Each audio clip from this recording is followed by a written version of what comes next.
Welcome to Bible Study with Friends. This is a real Bible study between friends, and I'm here with my friend Jerry Duckett. And Jerry and I are going to continue our study in the book of Hebrews. And we're seeing a wonderful theme start to take place in this book. And today we're going to be asking ourselves some interesting questions in line with the second warning. There are 5 warnings in the text of the book of Hebrews. Last week we did the first warning, and now we're into the second. Chapter 3, starting at verse 1, we're going to do the entire chapter. The author has said Jesus is better than the Old Testament prophets because he's a son. We also saw that Jesus is better than the angels, and we saw that. And Jesus is better than the priest because of his function. Today we're going to be talking about Jesus is better than Moses. Okay? Go ahead and read from verse 1 down to verse 4. Holy brethren, take part of the heavenly calling. Consider Jesus, the apostle and the high priest of our confession. He was faithful to him who appointed him, as Moses also in his house. For he has been counted worthy of more glory than Moses, by such more as a builder of the house as more that honor the house. I'm not reading that very well. That's okay. Okay. Read verse 4.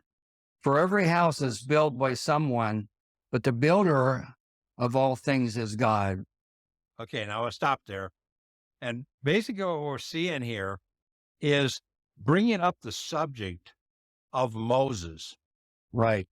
He's going to make the point that Moses is great and has an appointing by God, but it's not as great as the appointing Jesus has. Right. So it says Moses was appointed, but Jesus was appointed to a higher place. So we'll stop and ask ourselves the question here. What was Moses' appointment from God? Ever thought about that? So as we're doing a Bible study and we come across a term like this, we got to stop and ask ourselves the question. So it says, he was faithful to him who appointed him. So this is, consider Jesus in verse 1. Think about Jesus. He, Jesus, was faithful to him who appointed him. Well, who appointed Jesus? God appointed Jesus. Right. And then it says, as Moses also was in all his house, for he has been counted worthy of more glory than Moses by just so much as the builder of the house has more honor than the house. So he's basically saying Moses was appointed, Jesus was appointed, but Jesus has more glory for his appointment. So if we ask ourselves, what was Moses appointed to?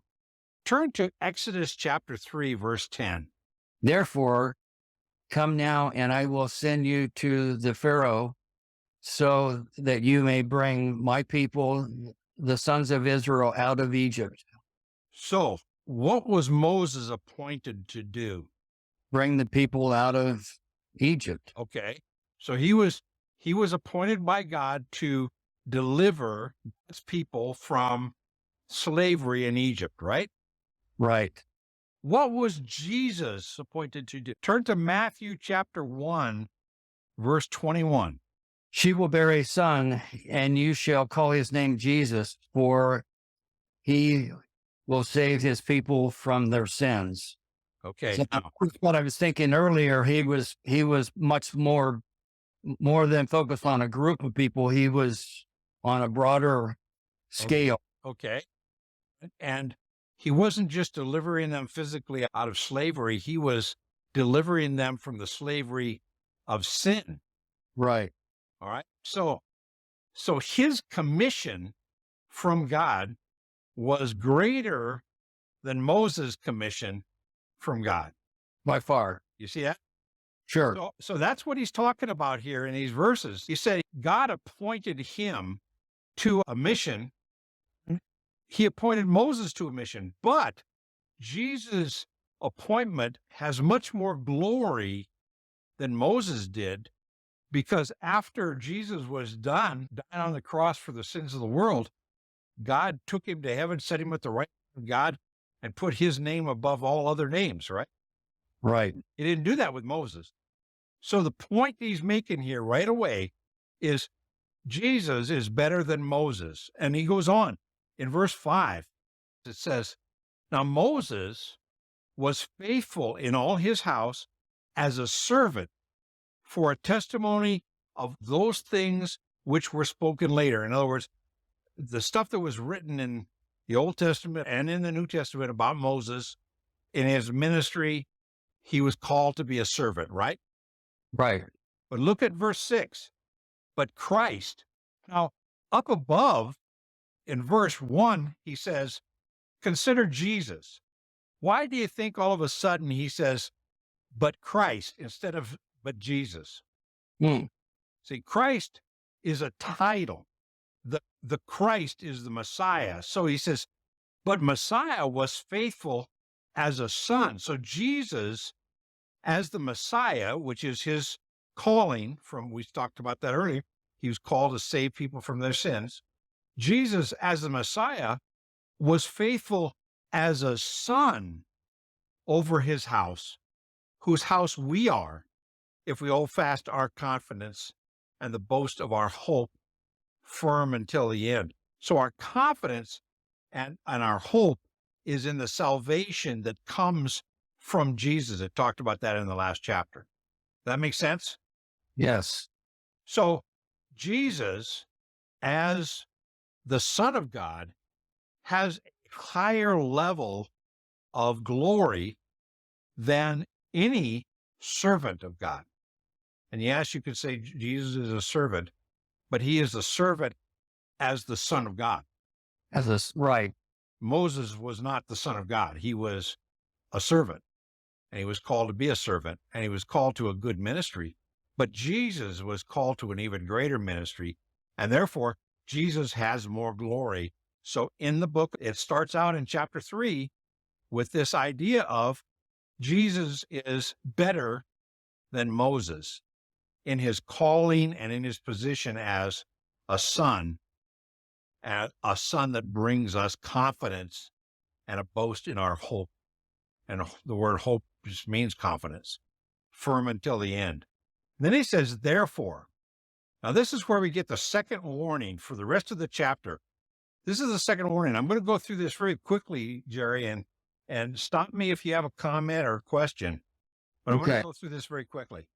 He says, therefore, when you come to the word therefore, you got to find out what it's there for. Now, in light of the idea that Jesus is better than the prophets, he's better than angels, he's better than the priests, he's better than Moses. Therefore, just as the Holy Spirit says, today if you hear his voice, do not harden your hearts as when they provoked me, as in the trial in the wilderness. So this is when God brought Israel to the promised land, and they refused to go in because of lack of faith. He says, where your fathers tried me by testing me, saw my works for 40 years, because of that 40 years. Therefore, I was angry with this generation and said, they always go astray in their heart, and they do not know my ways. As I swore in my wrath, they shall not enter my rest. So he's basically recounting the last time Moses led Israel, they came to the promised land and they refused to go into the promised land, remember? And God said, okay, you're going to wander around in the wilderness for 40 years until this generation has died, and the next generation of children will go into the land. So he says, be careful not to harden your heart. That's part of this warning. Then it says, take care. In verse 12 to the end of the chapter, we have this warning very explicit. Take care, brethren, there not be in any one of you an unbelieving, evil heart that falls away from the living God. So he just got done talking about, I didn't react well when Israel hardened their hearts. And now he's saying, be careful among you, brethren, Christians. Be careful that nobody becomes hardened and evil because of an unbelieving heart and falls away from the living God. And I don't think this is losing your salvation. I think this is in the idea of following God's teaching, following Christ as a disciple. And don't get an unbelieving heart. I'm not really talking here about salvation. It's talking about being in the church. Don't let your hearts be hardened with unbelief and falling away from following Jesus as a disciple. That makes sense? Right. And then he says, but encourage one another day after day, as long as this is called still today, so that none of you will be hardened by the deceitfulness of sin. So he's talking to the church, and he's talking about don't, keep on encouraging each other and don't get hardened in your heart with sin. For we have become partakers of Christ if we hold fast the beginning of our assurance firm until the end. So we have partaken in Christ's call. Remember what I talked earlier in the book about Christ's call. We have become partakers in Christ as Christ leads us if we hold fast to the beginning of our assurance. That is, if we hold fast to our salvation. While it is said, today, if you hear his voice, do not harden your hearts as when they provoked me, back to Israel and the 40 years wandering. For who provoked him, God, when they had heard? Indeed, did not all those who came out of Egypt, led by Moses, and with whom he was angry for 40 years, was it not with those who sinned, whose bodies fell into the wilderness? And to whom did he swear that they would not enter his rest, but to those who were disobedient? And the disobedience specifically is not believing. All right. Yeah. So the second warning, what is the essence of the second warning? The big hint is in verse 12. Take care, brethren, that there not be any one of you an evil, unbelieving heart that falls away from the living God. Okay. So there's the hint of what the warning is. And that is, there is a warning in Hebrews. Jesus is better than all these people, all these things. He's the best. And we have a confidence and a hope in him based upon his call, which is a glorious call. But the warning here is, be careful that you don't slip into unbelief. Yeah, be not in any one of you an evil, unbelieving heart that falls away from the living God. There you go. So as we, as Christians, live our life and follow Jesus, we have to be careful not to start to disbelieve the truth that Jesus brings, the truths of the gospel, the truths of sound doctrine of who Jesus is. And we have to be careful. He says, take care. It's on us. We need to be careful that we don't develop this unbelieving heart, unbelieving of the facts, unbelieving of Jesus' call. And the best way to do that is by reviewing books like the book of Hebrews, which is his point. So as we look at Jesus is better than all these things, and that theme is going to continue through the book. The first warning was, don't disregard the word. Don't disregard God's word. The second one is, don't slip into unbelief. Right. Okay. And we're going to continue this on. Listen, I hope this was a blessing, not only to you, Jerry, but also to our friends on YouTube.